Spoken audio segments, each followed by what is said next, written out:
Yun, good morning ulit sa inyo mga sir, no? Gising na tayo ng umaga, ulam natin yan, prito, laswa, tapos alampalaya. At syempre, di mawala yung alaga nating aso na si Gon. Yan, araw-araw yan syempre.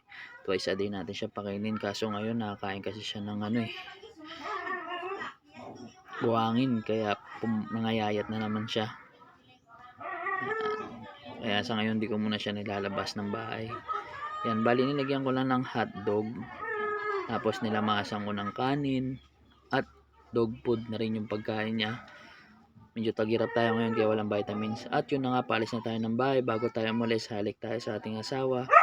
At nandun na rin yung ating panganay na si Jeril. Yan, palabas na tayo ng bahay mga sir. Alas 11 na tayo lumabas. Medyo tanghali na tayo. At first booking natin dito sa May Rojos, no? At yun, habang naghihintay tayo ng booking,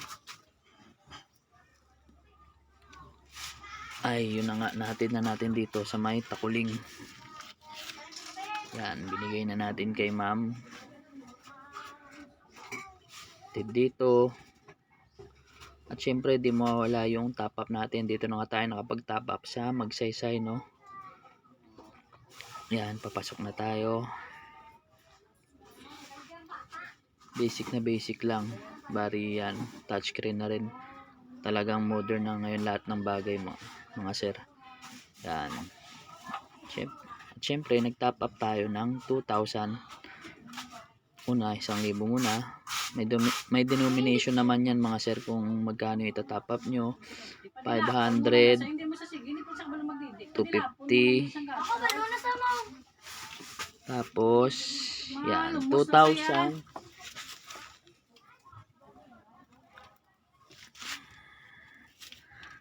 Yan, palabas na tayo ulit mga sir.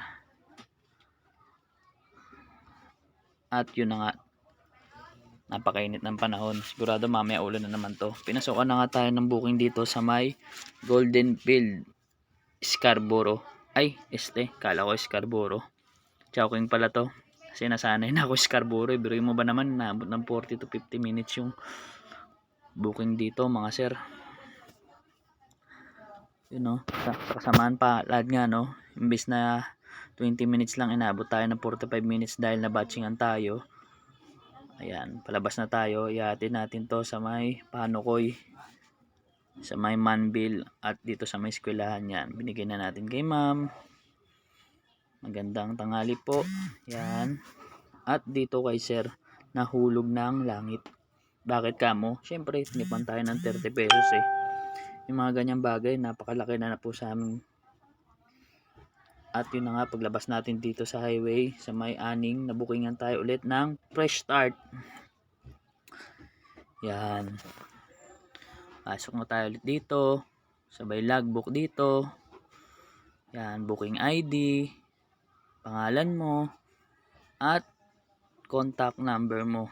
Yan, every merchant at restaurant laging may mga ganyan mga sir. Depende po, no? Yung iba kasi mga fast food, wala eh. Yan. Alright. Yan. At nakita natin dito si Paring Ronnie. Yan. Yun na nga, palabas na nga tayo, no? Booking natin fresh start. Hatid natin to ng Handumanan. Yun.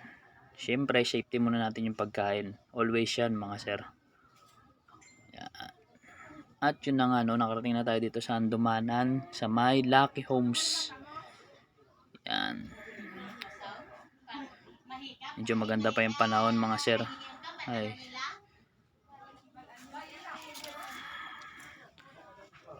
Pero pag mga gantong mga panahon, mga tag-ulan talaga, kaya dapat lagi tayong may baon. At yun na nga, nabigay ko na nga kay ma'am ang kanyang order.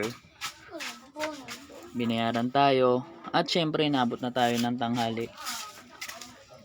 Nagutom tayo. Yan. Dito na tayo inabot ng gutom sa May Rojos. Yan. Dito lang yan sa May Sumag. Tignan nyo po, ang sasarap ng pagkain nila. At yun, one rice lang tayo. At umorder tayo ng kare-kareng baka. Masarap yan. Paborito natin yan mga sir. Yun. Kita nyo naman, ubos agad yung order. in-order natin. At yun naman, merong RC soft drinks na kuya. Lagot na naman tayo nito kay Mrs. Napa-RC na naman tayo. At yun na nga, pinasukan na tayo ng quarantine. Katabi lang yan dito ng Rohos. Yan, ihatid na natin to. Yan, mga kasama nating rider dito Sumag. Nandyan si Robert. Yan, isa rin vlogger yan. Follow nyo yung vlog channel niya mga sir. At nandito na nga bang papunta ho tayo ng Abuanan. Meron tayong nakikita. Nakasama natin. At nandito na nga tayo sa terasas. Yun. Sukan tayo ulit. Yun. At dito sa Medica Homes. Yan. Ang ganda ng mga bahay dito mga sir. Second floor. Kaso mahal yata ang equity nito dito. At yun na nga, back to the Sumag. Pinasukan tayo ulit ng Greenwich. At ito na nga mga sir, last booking na natin sa vlog na to is Jollibee. Kasi tag-ulan pa. Yun. Lagi nang tatandaan mga sir, basta mga ganitong mga tag-ulan, lagi tayo magdadala ng balo natin na kapote. Bye bye!